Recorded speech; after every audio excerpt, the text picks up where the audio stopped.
What's up, everybody? Dissidia here with another Dissidia Final Fantasy Opera Omnia video, and today I'm going to be doing the next up in my video guide how-to series, and this is How to Y'shtola, one of the Scions of the Seventh Dawn from Final Fantasy XIV. And in this game, she is an amazing support character. Overall, I would say she's probably the strongest unit that's been released so far. Obviously up for debate, intelligent minds can disagree, but that is my opinion. Between her heals, her battery, her death prevention, her reviving, she's just an overall really good unit. So as usual, we'll get into the kit and talk a little bit about that and what she brings in terms of her skills. And then we'll go ahead and do a kind of show you what kind of parties we can slot her into and how she fits in party comps, and then some gameplay showcase. And she also is the lucky winner of, I think she's the best looking unit in the game with her costume right now. I mean, look at her right now. Absolutely gorgeous.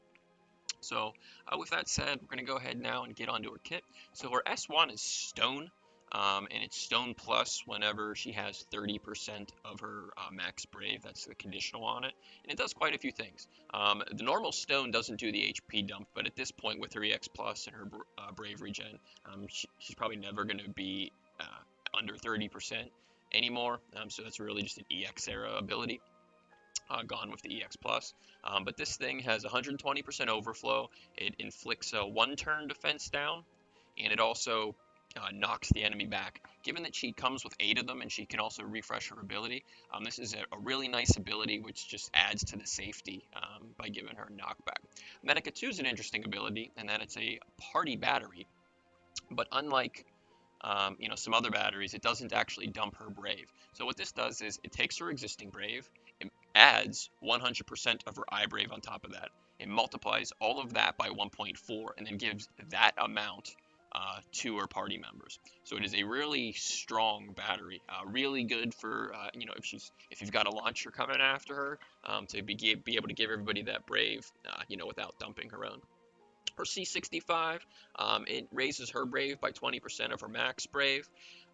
She very rarely needs the Brave, so I don't know how useful that component is. Most likely, or more often, you're going to be using it for the max Brave buff to the party that it gives.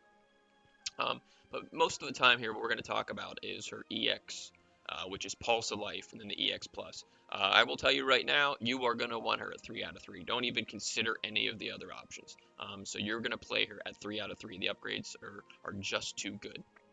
And what this is going to do is it is going to give a party buff to everybody of max Brave of 60%. It gives her a really potent Brave regen, 150% of her iBrave. Really strong, and she also has some traits that increase her own iBrave. If you can see here at 2 out of 3, it gives her a party attack aura and a max Brave aura. This is massive for her because until this point, at no way did she impact the party's attack stat. She basically helps do damage via battery. This gives her, while it's still on the low end for a support, it actually gives her some attack, which is necessary, in terms of giving it to the party. Now, upon 3 out of 3, Pulse of Life, which raises any dead members, fills up everybody's Brave, basically, fills up everybody's hit points, recharges both her S1 and her S2 ability, and gives her access to her HP++. Instant turn rate doesn't add to turn count. So in essence, you're going to use it, everything's going to be filled up looking pretty, everything's going to be fine, and then you're going to choose to dump with either your HP++, or your Stone Plus. I will say the HP++ has a really strong battery component to it. It dumps 50% of the damage dealt as Party Brave. I just did one of these videos for Lilithset. Her HP Plus has a nice dump on it, and it's only 20%. So it is a nice battery here.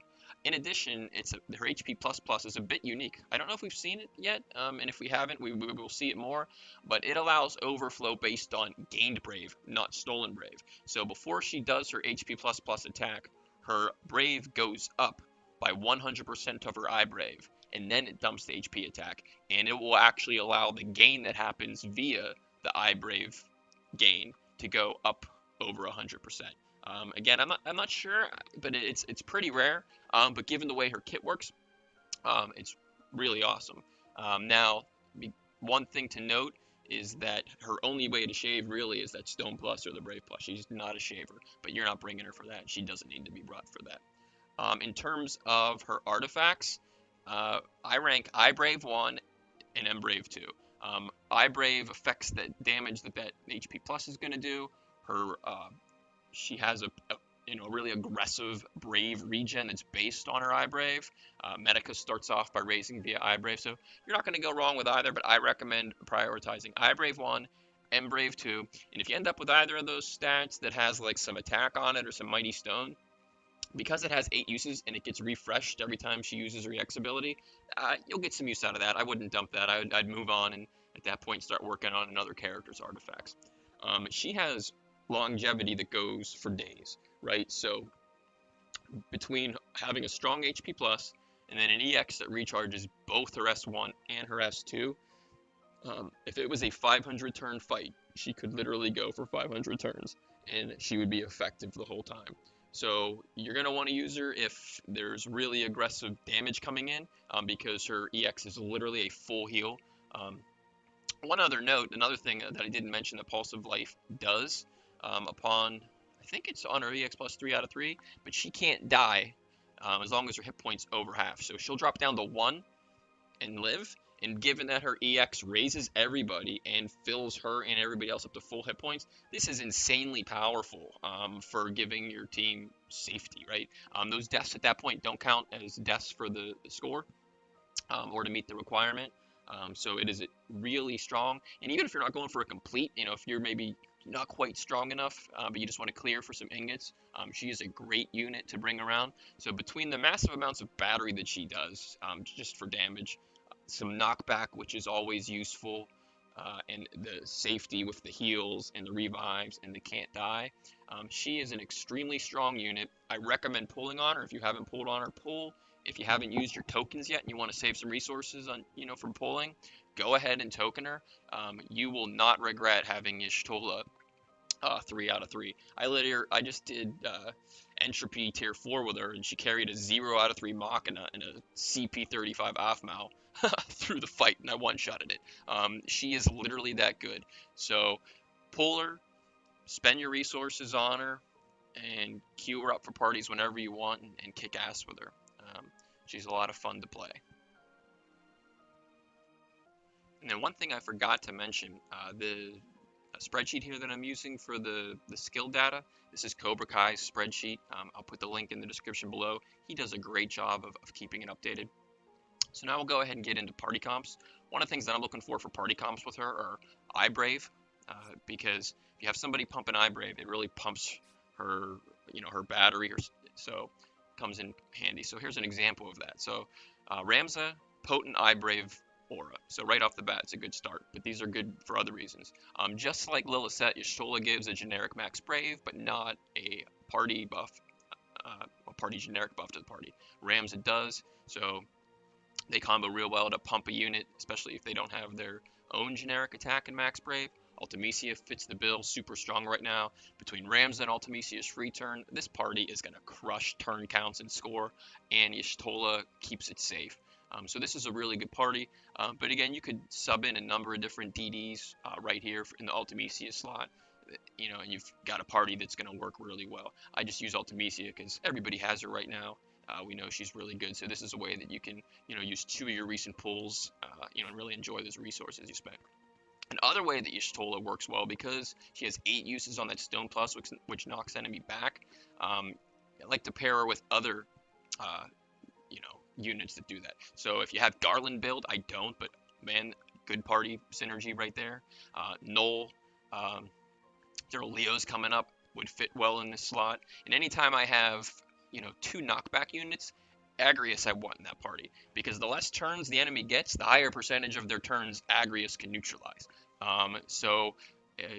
In addition, you've got some extra attack coming from Agrius, because Y'shtola's is only 40%, so that's going to help pump Garland even more. And as I've mentioned, iBrave. Agrius also has, I think, 20% or 30% on an iBrave generic. Actually, it's not generic, it's aura. So, right, giving Y'shtola everything she needs and a party that's going to be really effective, especially against maybe really dangerous enemies. And so notice here in this party comp, I'm using Shiva, really keep my speed up, maximize that turn advantage that I'm going to be getting compared to the, in this case, what would be a dangerous enemy. Now, next up, launching parties. Oh man, is she good for this. So if you're going to be pulling on Tifa, if you already pulled on Fang, I know me personally, I'm going to be getting Sync. Because she can use knockback to manipulate the turns to get them in the right order, and then her Medica, which really is the non-brave dump, aggressive, strong AoE brave battery, works great for launches. I like a tank in this party. Zac or Celeste would both be great because they also have cashback on their abilities, so they can just play normal and they're going to have extra brave to really take advantage of those launches, which is what you're building a party around. And when you're going to build a party around that, you're going to use Sylph as your summon. And I don't have any actual launchers, so I'm going to go ahead and just use Zidane as a fill-in. And I'm going to go ahead and queue up the Chaos level battle of Machina's event. And I just want to kind of show you how Y'shtola, how she would use her abilities and how you could sort of set up a summon. And this is a good example of a fight to do it in, because I don't have a bunch of trash waves to go through. We'll just get right into it here with the, first boss wave. So ideally, I generally would like Y'shtola to go first in the turns. So that's what happened here, because I like to go ahead Medica to get everybody batteried up and get the Max Brave buff up. Because Pulse of Life refreshes her abilities, so I'd rather refresh a use of Medica. And then Stone on her next turn for the damage and the knockback, and then Pulse of Life after that to go ahead and get everybody refreshed. So, I mean, you could maneuver that around, you can make an argument that maybe there's some other ways you would want to do that, but me personally, that's kind of how I like to do it, barring some maybe unique circumstance that happens at the beginning of a fight. So, next up on our next turn here, we're just going to go ahead and Stone. Now again, Stone is 120%, so this is going to do, you'll see when she does it on her next attack here, it's going to do about 37,000 damage and knock the enemy back. And since that one needed broken, it knocks it back twice. So for Zidane here, I'm just going to go ahead and just burn through his abilities, get his stuff up. We're going to go ahead and get Zac's Max Brave buff up here. So now we'll start to think, alright, so Zidane's probably going to have a launch coming sort of soon. Probably after his third or fourth attack here. So it is now, notice she has 7 and 4 uses of Stone and Medica. We go ahead and Pulse of Life, get everybody all filled, and then you'll see those ability counts come back up to 8 and 5. So again, that's why she has such good longevity. So now you're deciding, do I want a Stone or do I want an HP++? Obviously, nobody needs the battery that the HP++ gives after that, but, so you could just Stone, but again, it is going to take a use of a Stone.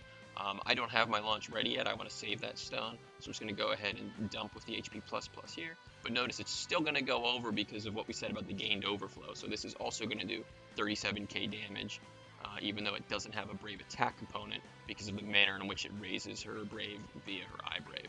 So you can see there, 37k. So he's one ability away from an EX. So you can see right now that on the turn count, he's going to go, and then he's got what?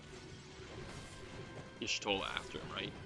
But she's only got 5,500 Brave. This is a waste of a launch right now. So keep in mind, just pretend this is any unit you have, preferably a better one than Zidane, with a launch ready to go. So I'm not dumping that launch unless I really have to. So I'm using something else.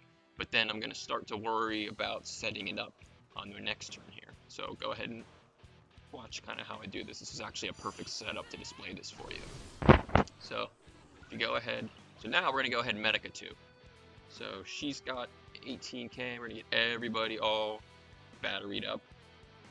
And I also want you to watch her Brave to see how this Medica works, right? It's going to shoot up once, it's going to get shoot up again when it's multiplied, the first time by the iBrave, the second time by that 1.4 multiplier. So 18, 25, 25 to 31, and then everybody gets that 31. So that's how Medica works. And now I've got a party batteried up and ready for a launch. So you can see here, this is probably going to do, what, over 100k with the multiplier. And keep in mind, I'm launching this from Zidane, right? You wouldn't be. You would be hitting much harder. So you put an actual Chaos viable unit in there, and that's going to be a whole lot bigger than 105. but that's how you set up a launch mechanically. So I'm gonna go ahead and stop it here. I don't wanna make this too long, but I hope y'all enjoy Y'shtola, and hopefully you learned something from this video.